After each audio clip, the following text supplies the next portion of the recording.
L'hypnose moderne considère qu'il n'y a jamais rien besoin de rajouter chez les gens. Il y a juste besoin de configurer différemment. On a tout. Je ne sais pas si c'est vrai absolument, mais j'aime bien cette idée-là en tout cas. Je trouve que c'est intéressant de créer à partir de cette idée-là. De se dire, est-ce qu'il y a besoin de rajouter de l'information parfois? Oui, de l'information. Mais on a déjà à peu près toutes les capacités en nous. Comparé à ce qu'on apprend dans notre petite enfance, la plupart des choses qu'on doit apprendre après sont infiniment plus simples. Vous vous rendez compte qu'en quelques années, il a fallu apprendre à penser, à marcher, à parler, à écrire, et plein d'autres apprentissages, à courir, à rattraper des objets, à se situer dans l'espace, à retenir énormément d'informations. Ce qui fait que la plupart des gens pensent qu'on mémorise mieux quand on est enfant. Vous savez que c'est faux. Les gens qui gagnent des concours de mémoire, la moyenne d'âge elle est plutôt autour de 50 ans. On a remarqué en fait que souvent, quand on prenait un échantillon de population assez large, le pic de mémorisation, donc chez des gens qui ne sont pas entraînés, pour le coup, volontairement, il est plutôt à 25 ans, ce qui correspond juste à l'âge de la fin des études. C'est-à-dire le moment où le cerveau a été stimulé pendant une très longue période. Mais des gens qui s'intéressent à la mémoire à 50, 60, 70 ans peuvent battre à plat de couture des étudiants qui font des grandes écoles. Juste en s'intéressant au fonctionnement de leur cerveau. Regardez sur les concours de mémoire, c'est passionnant. Enfin, c'est passionnant. On regarde quelqu'un qui retient des suites infinies de chiffres en quelques minutes en disant « mais comment il fait ça ?» Comment il fait pour retenir des centaines de chiffres qu'il ne connaît pas à l'avance en si peu de temps? Ils le font, puis ça n'a pas l'air de leur poser de problème, ils trouvent ça même plutôt amusant et stimulant. Mais souvent, c'est des retraités qui s'ennuient, qui se disent « tiens, la mémoire, ça a l'air sympa ». Et à côté, il y a des étudiants qui arrivent très sur deux et tout ça, qui disent « mais je me traîne dans mes mémoires à côté de ça ». C'est un recadrage génial, je trouve, sur nos capacités cérébrales. Mais ça montre surtout qu'on peut changer tout le temps. Et je crois que cette croyance qui fait que quelquefois on aurait une nature établie ou des comportements figés, c'est la pire des croyances qu'on peut donner à quelqu'un. A l'inverse, si on se rappelle qu'en fait tout peut bouger à l'intérieur de nous, c'est génial.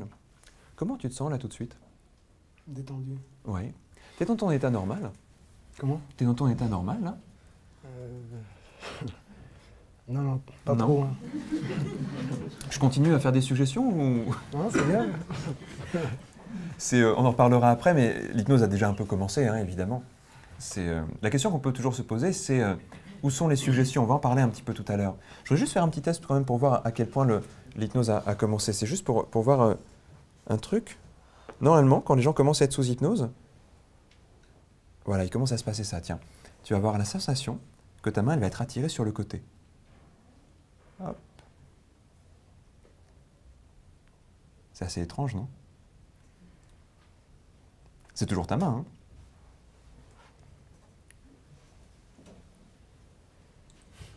C'est juste un test pour vérifier que ça avait bien commencé. Et tu vas avoir une autre sensation assez étrange. Quand je vais toucher ta main, tes yeux vont se fermer et tu vas avoir l'impression de plonger au plus profond de toi-même. Là, il faut créer une petite attente quand même. Sinon, c'est un peu trop facile. Ça fait monter un petit peu la pression. Mais ta main peut continuer à être attirée sur le côté, comme ça. En fait, ce qui est intéressant, c'est de juste s'apercevoir que l'anticipation, les réactions, les émotions, tout ça est très important quand on fait de l'hypnose. Tu sais, parfois, on prend de l'information, et on est tellement plein d'informations qu'au moment où tout se conjugue à l'intérieur, ça crée quelque chose de très intéressant. Mais ça va se créer seulement au moment où tu seras prêt à plonger vraiment dans l'état idéal pour faire ce que tu as vraiment envie de faire là ce soir. Et à ce moment-là, les yeux se ferment et tu vas avoir la sensation que tout le corps devient extrêmement lourd, jusqu'à avoir cette sensation assez étrange, que tout le corps commence à réagir à un niveau plus inconscient. Un tremblement qui commence à apparaître, la tête qui commence à bouger légèrement, les paupières qui se mettent à trembler, des contractions musculaires, légères, douces, mais comme si quelque chose était animé à l'intérieur, comme si quelque chose commençait à prendre vie différemment à l'intérieur. Comme tu sais quand on s'endort et que une partie de nous prend du recul et qu'une autre vient vers l'avant. C'est un voyage qui commence souvent par une émotion agréable. Une émotion dans laquelle on sent qu'on plonge dans quelque chose qui est vraiment important. Tu vas sentir à un moment donné que ce mouvement que j'induis dans la main, ça va être comme un bercement, comme quelque chose qui fait plonger un peu plus comme quelque chose qui accompagne et qui fait que là, chaque mot que tu entends, chaque sensation que tu as, chaque pensée que tu as vient amplifier, élargir chaque réaction. Tu n'es pas obligé de penser à la façon dont les mots vont agir sur toi. D'une certaine façon, tu peux faire simplement confiance en une certaine partie de toi, plus interne, plus profonde, pour ne même pas avoir besoin de comprendre comment ça fonctionne pour l'utiliser. Quand ton inconscient est bien présent, une autre réaction va commencer à se produire, la tête va pencher sur un côté. Et c'est très étrange, n'est-ce pas, que la tête penche plus sur un côté qu'un autre. Parce qu'une partie de toi sait que le même poids est présent d'un côté et de l'autre, et pourtant la tête penche, comme si le poids semblait plus lourd. Les mots créent une réaction du corps, le virtuel crée du réel, et un voyage d'hypnose commence. Tu vas sentir que ce contact de la main disparaît et pourtant la main reste figée, le bras reste droit. Un mouvement tout à l'heure va recommencer à apparaître dans la main. Ce sera comme si ton inconscient était tellement présent dans cette main que son rythme à lui commençait à s'imprégner dans les doigts, dans le poignet, dans tout le bras jusqu'à l'épaule. Et ça va être comme être guidé par ton propre inconscient.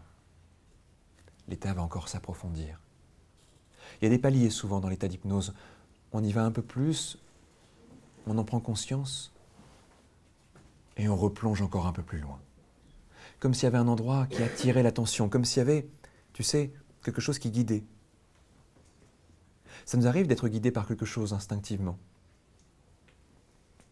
Il y a des choses très hypnotiques qu'on connaît tous. Parfois, une odeur attire notre attention. Parfois, une voix attire notre attention. Parfois, c'est un regard. Parfois, ce sont des mots. Quand on rentre dans le sommeil, c'est comme si un état nous appelait. Quand on rentre sous hypnose, c'est comme si un état nous entraînait à aller encore un peu plus loin dans l'expérience. Quand ton inconscient sera prêt à travailler et à t'apporter quelque chose qui est vraiment important pour toi, il y aura une sensation extrêmement joyeuse à l'intérieur. Quelque chose, tu sais, d'un peu... un mélange entre de la légèreté, du bien-être, de l'envie, du plaisir.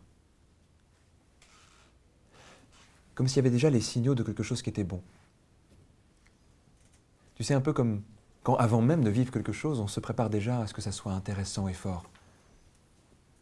Comme on peut déjà avoir un grand sourire avant d'apprendre une bonne nouvelle. Quand on peut déjà prendre du plaisir avant de manger quelque chose de délicieux. Quand on peut déjà être heureux avant de partir dans un endroit qu'on aime ou de rencontrer quelqu'un qu'on adore. Notre anticipation ouvre toutes les portes, toutes les idées, pour accueillir ce qu'il y a de plus intéressant. Et c'est comme un amplificateur, c'est comme ces personnes qui s'attendent à quelque chose d'agréable et qui, parce qu'elles s'attendent à ça, amplifient tout. C'est l'effet placebo, un bon effet placebo. C'est comme si je te disais, tu vas prendre certaines suggestions et ces suggestions vont transformer quelque chose de très important à l'intérieur. Ce serait une sorte d'effet placebo. Et tu pourrais t'en servir, t'appuyer dessus, mais ça va aller encore plus loin que ça. Bien plus loin que ça.